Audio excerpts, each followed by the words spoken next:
Hey everyone, आज मैं 10 घंटे पढ़ूंगा, आज मैं 12 घंटे पढ़ूंगा, आज मैं 14 घंटे पढ़ूंगा and it goes on. Whenever we wake up early in the morning, this is the promise that we do to ourselves कि आज मैं सबसे ज़्यादा पढ़ूंगा एंड धीरे धीरे मैं ऐसे 18 घंटे पढ़ के अपना नीट 720 मार्क्स के साथ क्लियर कर पाऊंगा. बट इज इट पॉसिबल कि आप कर पाते हो? The answer is no, because the process is not easy कि आप हर दिन इतना पढ़ सको. मे भी आप एक दिन अपने आप को बहुत स्ट्रेच करके 12 to 13 आवर्स पढ़ लो, बट आप एक दिन स्ट्रेच करने पर भी आपकी क्वालिटी वाइज पढ़ाई सिर्फ 5 से 6 घंटे हुई है. So today in this topic I will be explaining you how to study 12 hours plus in a day, that to very efficiently and that too without any procrastination. In case you are new here, this is Om Mishra, currently pursuing my MBBS from GMC Vadodara under the MS University, and I have cleared my NEET 21 with an overall score of 639 marks. Okay, so first of all, ask yourself from where this motivation is coming. Is it intrinsic or extrinsic motivation? My point is, for example, आपने किसी dropper का failure video देख लिया, या आपने किसी XYZ इंसान का इंटरव्यू देख लिया जो अपने लाइफ में फेल हो गया एंड आज वो अपने लाइफ में अचीव हो गया एंड आपको भी वो देख के मोटिवेशन आ गया कि आज मुझे पढ़ना है. That is called the intrinsic motivation, and that is where most of the people fail and they are not able to achieve because they are dependent on the extrinsic motivation.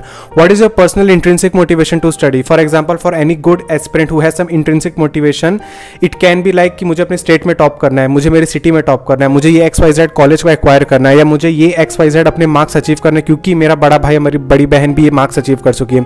That is called the intrinsic motivation, and if the student has any intrinsic motivation, he or she doesn't require every day कि YouTube पे video देखो, again वापस किसी का हमें teacher का motivation या parents का लेक्चर है तब हम पढ़ना चालू करें. तो first of all change your mentality towards your studies.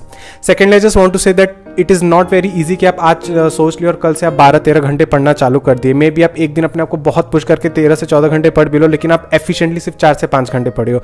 Because this process is very long, it takes time, it is not very suddenly, it takes lot of week, it takes of 1 to 2 months to comes into the play. That's why for those aspirants who thinks that NEET के 2 महीने पहले हम हर दिन 14 घंटे पढ़ के NEET crack कर लेंगे, that is absolutely trash. I won't say कि आप 4 या 5 महीने में 0 से चालू करो और हर दिन 14 घंटे पढ़ो, आप पढ़ लोगे. Because it will take you 1 or 2 months to come into the play कि आप 14 घंटे एफिशिएंटली पढ़ पा रहे हो कि नहीं, और वहीं आपका 1-2 महीने तो बीत गया अपने आप को सिर्फ ढालने में कि आप इतने लॉन्ग टाइम पढ़ाई कर पा रहे हो कि नहीं. That is why I always say that discipline, consistency is a much bigger factor than motivation. Motivation सिर्फ 1-2 दिन की होती है, लेकिन जो इंसान अपने इंट्रिंसिक मोटिवेशन पे काम करता है ना, that person is discipline and consistent, और वो लॉन्ग टाइम तक उस चीज को फॉलो कर पाता है. Okay, now if you want to achieve this, the first factor that comes into the play is zero distraction. Like if you're an iPhone user, then you can use the mode like do not disturb mode, focus mode और work mode, जहाँ पे आपको कोई भी notification नहीं आएगा, only calls आएगा, वो भी किसी इंसान ने आपको 2-3 बार कॉल किया है उसके बाद. If you're an Android user, सबका नोटिफिकेशन बंद कर दो. क्या करना है, पढ़ते वक्त किसी का भी नोटिफिकेशन ऑन नहीं होना चाहिए. Even as an MBBS student, जहाँ मुझे नीट की प्रिपरेशन नहीं करनी, उसके बाद भी मैं अपने फोन में इंस्टाग्राम, स्नैपचैट, फेसबुक सबके नोटिफिकेशन बंद रखता हूँ. सिर्फ कुछ घंटों बाद जब मेरा वर्क कंप्लीट हो जाता है and it's time to open कि कुछ इंपॉर्टेंट अर्जेंट आया तो नहीं है, that's why open those apps. So I feel that you should off the notification. You must use the app that prevent you to open the apps unnecessarily. अपना एक timer fix रखो, stopwatch use करो and be mentally focused towards your work. By this you can remove the zero distraction. In case you have a laptop और a computer, then avoid using the phone. एक room में जाओ, बंद करके आ जाओ phone को, अपने कबाट में रख दो एंड सिर्फ अपने लैपटॉप और कंप्यूटर के हेल्प से पढ़ो. Because it will be completely wrong to say that don't use social media, don't use phone, laptop, anything, because there is so much good material on YouTube from Google in terms of notes and videos. So I won't say कि अपना phone और laptop हमेशा के लिए बंद कर दो. Second factor that comes into the play is the best timetable and the best schedule that you must have. In the morning, या आप रात को सोने जा रहे हो तो उसके अगले दिन के लिए आपका शेड्यूल और आपका गोल फिक्स होना चाहिए.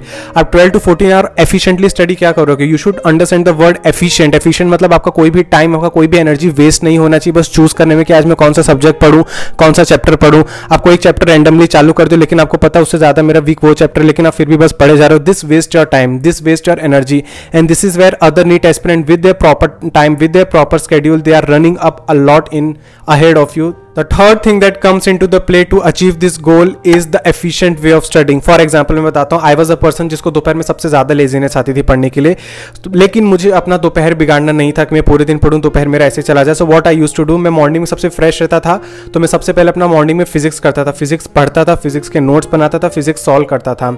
And then after the lunch जब I used to feel lazy till the evening, तो मैं क्या करता था, यूट्यूब पे वन शॉट देखता था, यूट्यूब पे NCERT मार्किंग देखता था, अपने बायोलॉजी के शॉर्ट नोट्स बना लेता था. मैं ऐसे ऐप्स यूज़ करता था जिसमें ढेर सारे फिल इन द ब्लैंक्स हो, फ्लैश कार्ड्स हो, रिडल्स हो, सिर्फ नीट के रिलेटेड, ताकि मेरा पूरा दोपहर ये सब चीज़ों में इतना इन्वेस्ट है कि मैं लेजीनेस ना फील करूँ। अगर उस दोपहर में फिजिक्स लेके बैठ जाता तो मैं कभी सॉल्व नहीं कर पाता, मेरा पूरा टाइम वेस्ट हो जाता, मेरा आफ्टरनून ऐसे ही मेरा धीरे धीरे एफिशिएंटली मेरी पढ़ाई की कम हो जाती। तो अपने बायोलॉजिकल बॉडी की सिस्टम के हिसाब से अपना सब्जेक्ट डिसाइड करो। अगर आप दोपहर में बहुत एक्टिव महसूस करते हो तो दोपहर में ऐसा सब्जेक्ट लेके बैठो जो आपका वीक है। रात को सोते हो आपको बहुत अगर लेजीनेस महसूस होती है तो ऐसी चीजें यूज करो जो आपके माइंड को वेकअप करके रखे, rather than just opening the book and reading blindly just because आपको अपना शेड्यूल पूरा करना है पूरे दिन का। Fourth point that comes into play to achieve this 12 hours plus study goal in a day is कि अपना सोर्स फिक्स रखो, किसी की वजह से डेविएट मत हो। आपका पर्सनली जो स्ट्रेंथ है, जो वीकनेस, उस हिसाब से अपना सोर्स से डिसाइड करो। फॉर एग्जांपल कुछ लोग होते हैं जो बायोलॉजी एनसीईआरटी से ही सिर्फ पढ़ते हैं और जितने भी कोचिंग के एक्स्ट्रा पॉइंट्स हैं, मॉड्यूल के एक्स्ट्रा पॉइंट है, वो सब एनसीईआरटी में ऐड करके सिर्फ अपना एक सोर्स बायोलॉजी का एनसीईआरटी बुक बना लेते हैं एंड बिना डेविएट हुए, बिना आकाश के मॉड्यूल देखे, बिना कोई XYZ अच्छी रेफरेंस बुक देखे, वो सिर्फ बार बार वही पढ़ते रहते हैं ताकि अपने गोल को अचीव कर सके। And I was coming to that category, but मैं वो बच्चों को गलत नहीं कहूँगा जो एनसीईआरटी भी पढ़ते हैं और मॉड्यूल अपनी अलग से पढ़ते हैं, कोई XYZ रेफरेंस बुक भी अलग से पढ़ते हैं और उसके साथ भी लोग 360 340 मार्क्स स्कोर कर रहे हैं। That's completely okay, that is your wish. मेरे कुछ फ्रेंड्स भी हैं जिनके 360 बायो में आए हैं और लोग 3-3 बुक साइमल्टेनियसली एक साथ पढ़ते थे। So first of all you should know according to your mind, according to your strength, that you must fix a source for yourself. For example मैं फिजिक्स में एनसीईआरटी नहीं पढ़ता था, वो मैं तय कर लिया था कि मुझे नहीं पढ़नी एंड मैंने अपने एक शॉर्ट वीडियो में बताया कि मैं कैसे फिजिक्स के एनसीईआरटी स्मार्टली एक बार पढ़ता था। उसके अलावा मैंने अपने नोट्स ऐसे फिजिक्स के प्रिपेयर कर लिए थे कि मैं सिर्फ सिंपली उन्हीं पे रिलाई करता था और PYQ करता था। केमिस्ट्री में मैं नोट्स और एनसीईआरटी दोनों पढ़ता था। तो जब मेरे माइंड में मेरा सोर्स क्लियर होगा कि मुझे कहां से पढ़ना है, तब मुझे ज्यादा इंटरेस्ट और ज्यादा पर्टिकुलर एनर्जी के साथ मैं पढ़ पाऊंगा।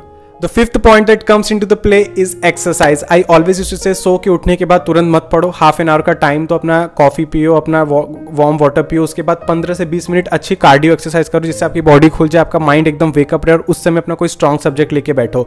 एंड ऑल्सो पूरे दिन के बाद इवनिंग में आपको एक एक्सरसाइज की जरूरत है। अगेन 10 to 15 का एक अच्छा कार्डियो वर्कआउट करो जिसके से आपका माइंड खुले और इससे आपकी हेल्थ तो इंप्रूव होगी और सेकेंडली एक्सरसाइज करने से आपकी एफिशिएंसी बहुत बढ़ेगी। इनकेस अगर अभी तक आपने नहीं किया है तो प्लीज करो, आपकी एफिशिएंसी बहुत ज्यादा बढ़ेगी। The sixth point that comes into the play और जो बहुत I guess come NEET aspirant बताएंगे वो था कि वॉइस रिकॉर्डिंग जैसी चीजों का भी यूज करो। Everyone has a smartphone in this in this generation.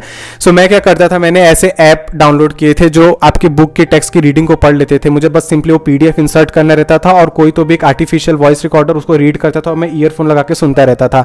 जब मुझे रात को नींद नहीं आ रही थी या मैं इवनिंग में अपना वॉक करने निकला हूं तो मैं वो लगा लेता था अपनी एनसीईआरटी और एनसीईआरटी कोई रीड कर रहा होता था और मैं बस सुन के सारी लाइनें ग्रैस्प कर रहा था कि क्या करना है। ये नए नए टेक्निक से पढ़ता था कि सिंपली मैं बस बुक खोल के हर दिन पढ़ता रहूं, उस बोरियत की वजह से मेरा एफिशिएंसी कम ना हो। वो एफिशिएंटली को बढ़ाने के लिए मैं ऐसी चीजें यूज करता था। कभी कभी मैं अपने नोट्स पढ़ता था तो अपना वॉइस रिकॉर्डर ऑन कर देता था और वो वॉइस रिकॉर्डर सेव हो जाता था। फ्री टाइम में ट्रैवल कर रहा हूं, मुझे कहीं जाना पड़ रहा, मैं पढ़ नहीं सकता बुक लेके, तो मैं अपना जो वॉइस रिकॉर्ड मैंने अपने नोट्स के किए थे या मेरी एनसीईआरटी किए थे वो मैं सुनता रहता था। And the last point that I also learn from a very famous YouTuber of our field only कि discipline is a way more big factor than motivation. Motivation will last for only few hours, few days and उसके बाद चला जाएगा, but you have a quality of consistency and discipline and the punctuality, nothing can destroy you. You will be completely focused, living up to your potential whatever you have, and you will successfully take your dream, whatever dream college or dream marks or anything like that. So this was a video that I just wanted to say you जिनका भी dream है 12-13 घंटे पढ़ना, और पढ़ना भी चाहिए NEET के लिए है, उसके बाद आपको इतनी ज़रूरत नहीं है पढ़ने की। तो just achieve this goal, you should know all this factor जो मैंने आपको अच्छे से बताया और इनके साथ अब अचीव करने चलो, you will successful in everything. Okay, so will meet in the next video, till then take care and bye bye.